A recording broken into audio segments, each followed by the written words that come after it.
dito naman, light test naman tayo. Paano tayo gagawa ng light test, no? So, meron na akong example dito kung paano ko na-soldering yung ito sa tornilyo, ha. Nakita nyo, na-soldering ko siya, no? Gagawin natin yan para sa test light. So, kailangan nyo muna sa test light is ganito, gantong bulb, 10 watts, pwede na yan. Tapos, socket, kahit yung luma, kung meron kayong luma, kung hindi, bili kayo, 20 pesos lang to, 30 pesos, pwede na yan. Tapos, balatan nyo lang yung dito, magkabila, maaling dyan. Pero bago nyo gawin yon, testingin nyo muna yung ilaw kung gumagana. Okay, testingin natin.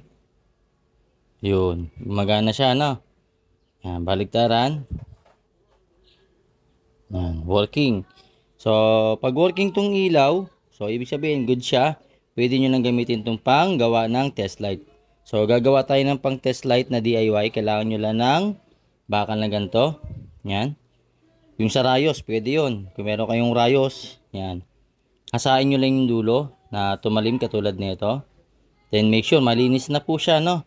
Then, yung dulo, nakita nyo, kinudkod ko. Tinanggal ko yung chemicals at the same time, hinasa ko siya, niliha ko or binap ko siya nung brush or liha, pwede na 800 400 na liha. Tatanggalin nyo lang po yung hard chemicals ng bakal. Yan, pagka natanggal nyo na, katulad nito, natanggal na, pwede nyo na pong hinangin yung wire dyan. So yan, gagamit kayo nito. Yan, clip nyo lang. Then yung isang wire nito, maalin dito kung anong gusto nyo. Ako ang pinili ko is yung white. So, iro-roll nyo yan dito. Ayan, ha. Iro-roll nyo dito, ha. I-roll nyo. Ayan, tulad ng gagawin ko. Ayan. Iro-roll nyo. Iikot nyo muna siya para mag-lock. Ayan.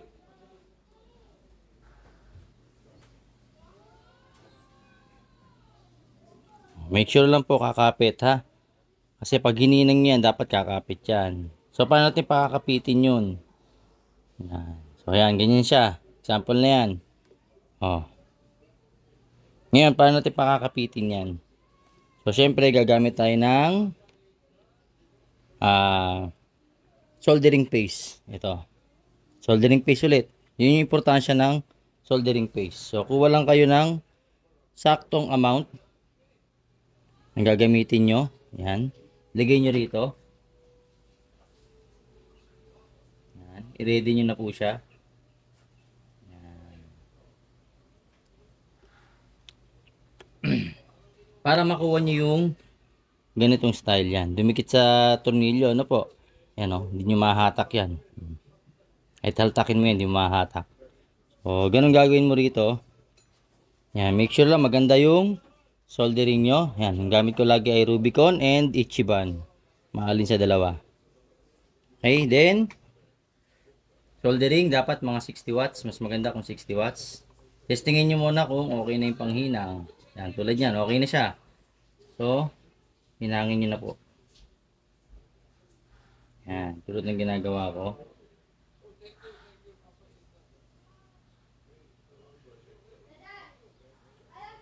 Yan, babad nyo lang muna. Yun o, nakita nyo kusang kumapit. So, kumapit siya ng maayos. Isa pa.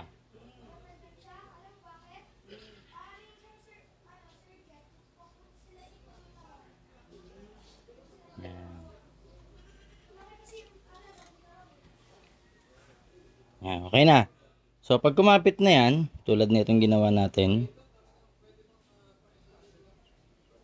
Yan, tulad niyan. Yun o.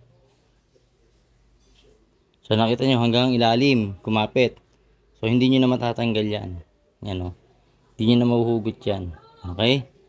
So, ganyan lang. Pwede nyo lagyan ng shrinkable tube. Pwede nyo lagyan ng electrical tape. Kung ano man yung gusto nyo.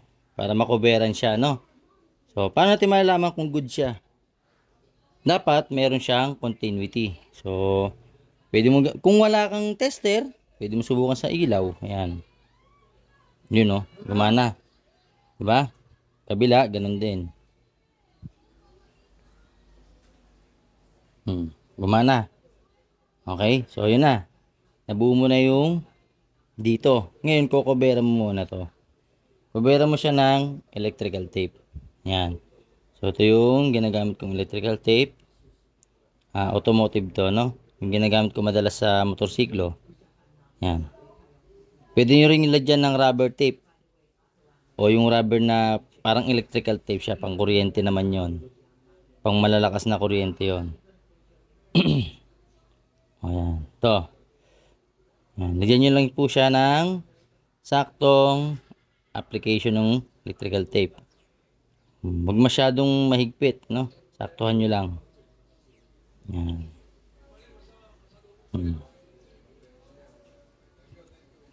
Once na okay na, iporma nyo na po yung ilaw. Yan. Katulad nyan. Iporma nyo na yung ilaw. Okay? Ganyan lang. Okay, basic lang naman no? Madali lang naman gawin ganun lang. Isara nyo. Then, electrical tape, tuloy nyo na. Para hindi matatanggal yung ginawa nyong test light. Ayan. Ilibre nyo po yung isang wire, no? Kasi dito kayo magduduktong ng wire para daw sa clip naman. Ayan. Ilibre nyo lang yan.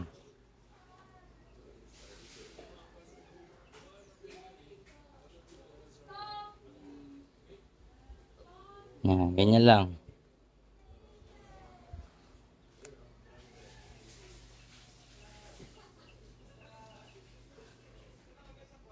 Hanggang sa mabuo nyo na.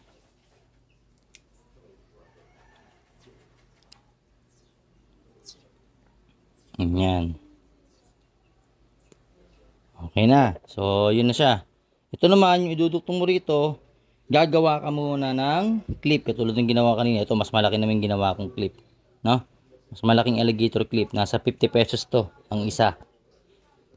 So, depende sa mabibilan nyo, no? Marami naman yung nabibilan na ito sa mga electrical supply or sa mga electronic supply. So, mostly ohms. Yung, ohms na electronic, yun, dun ako nabili.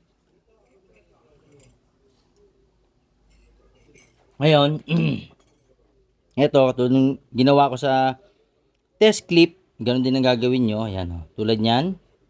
Diba? Ito yung dulo. Tapos, yung cover, ayun, nakapasok na. So, ganito yan. Ayan, nakapasok na po yung cover. Naka-ready na, no? So, lagi nyong ilalagay muna tong cover bago kayo gagawa ng clip. Lalo na kung buo na yung dulo. So, kung hindi pa, okay lang. Pero kung katulad nito, mas maganda, nire-ready ko na siya. Tapos, yan, hihinang nyo naman to. Okay? So, paano ko siya hininang? Para kumapit dito. So, lagyan nyo rin ng soldering paste, no? Soldering paste lang po. Yan. Lagyan nyo rito. Sakto lang yung apply na gagawin nyo.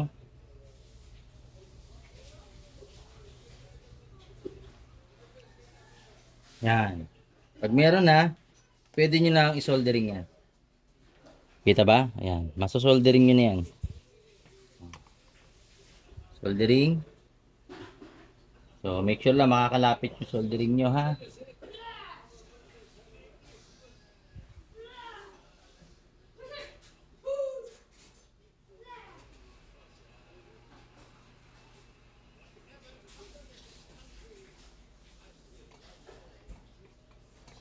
Yan.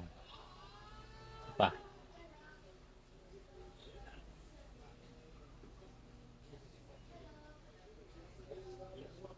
Yun. Yun, kumapit. Okay?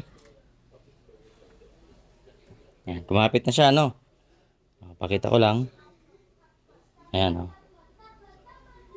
Yan. So, naka-soldering na po siya. Yan. Pwede nyo nang isara pagka malamig na. Kasi mainit pa yan. Palamigin nyo muna. Once na malamig na yan, yung kabila ng light test mo, ito yung light test, di ba? Yan. Ito yung light test.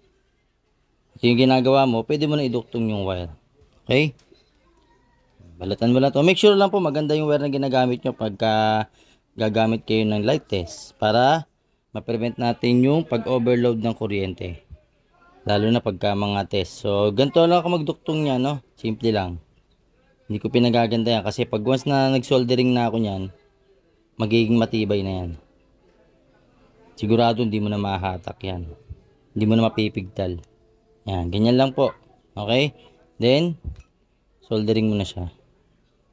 Yan, ganun lang. Then, dito hindi nyo na kailangan ng basta copper to copper, pure copper to copper, kahit di na kayo maglagay ng soldering paste. Ginagamit na yung soldering paste pagka yung mga mahihirap pakapitin or for example, nagre-repair ka ng harness, maganda gamitin yon. So, yan, ito. Soldering mo siya.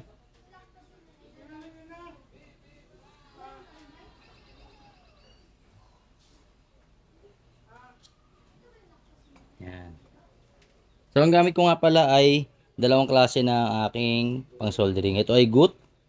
Yan, Good brand. Yan. 60 watts, Japan. Yan, pakita nyo po ba? Yan o, Good. Okay. Good yung gamit ko. Yan. Good brand po yan. So, ito yung ginagamit ko, 60 watts. Then, yung isa, yung luma ko, yung ginagamit ko rin yun. So, nag-ano talaga ako ng reserva. Then, yan. Pag okay na, pwede nyo na pong lagyan ng shrinkable kung may naka-ready na kayo. Ngayon, kung wala, electrical tape or rubber tape, saka nyo lalagyan ng electrical tape. Okay po. O, yan. Pag once na nagawa nyo na to, pwede nyo nang isara. Sara muna natin.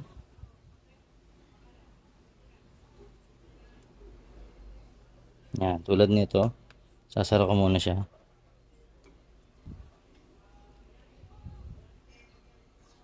Medyo kapalan nyo lang ng konti. Yan. Once na okay na, pwede nyo na pong i-organize yan. So, itago nyo na lang po yung wire, no? Yan. Ganyan. Pwede nyo itago dito. No? Yan, ganyan, ho. Tatago nyo lang sa gilid. Yan. Ganyan lang po. Then, i-electrical tape nyo. Taguan nyo ng, balutan nyo ng electrical tape. Pwede nyo na may tago yan. Para gumanda naman kahit paano yung light test nyo. O, ganyan, ha. O. Tapos, kuberan nyo na.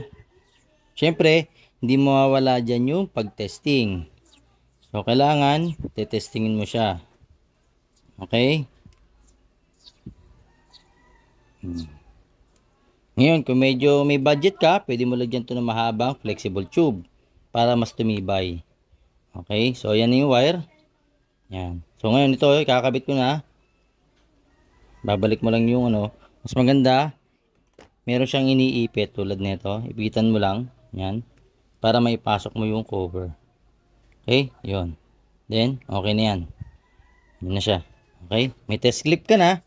Ay, may meron ka na ngayong DIY light test. So, testingin natin. Example, positive, clip, then negative. Ayun. So, yun. May ilaw siya. Okay, gumagana. Then, subukan natin sa tester. So, tester. Ito. Ito yung tester ko. Ayan, yung ginamit ko kanina.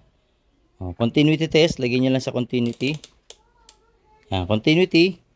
Subukan nyo muna yung tester. Ayun. So, dapat nagsisiro. Tulad nyan. Lagyan nyo na sa 0. Ayan, 0. So, naka-0 na. Ayan. Naka-0 na. Ngayon, yung isa, i-clip mo rito. Para malaman mo kung may resistance ba yung ginawa mo or may problema ba yung ginawa mo kung loosen ba siya. So, dito sa tester kasi makikita mo kung may problema yung pagkaka-build up mo. Ayun o. 0-0, di ba? Ayan. Ayan po siya. 0-0. Continuity test po yung ginagamit natin o yung basic ng pag-check ng wire. Ayan. Basic na pagto-trouble. So, ilang beses ko na sinabi to.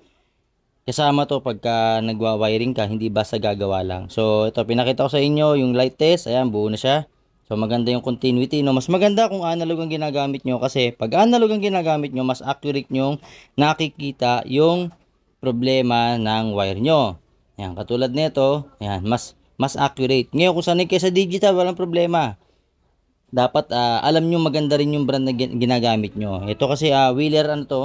Wheeler brand, medyo may kamahalan po ito. Ayan, Wheeler brand na analog type. Okay, so meron niya Samwa. Yun, yung medyo mura-mura, mga 600, 800. Pero ito mahal to.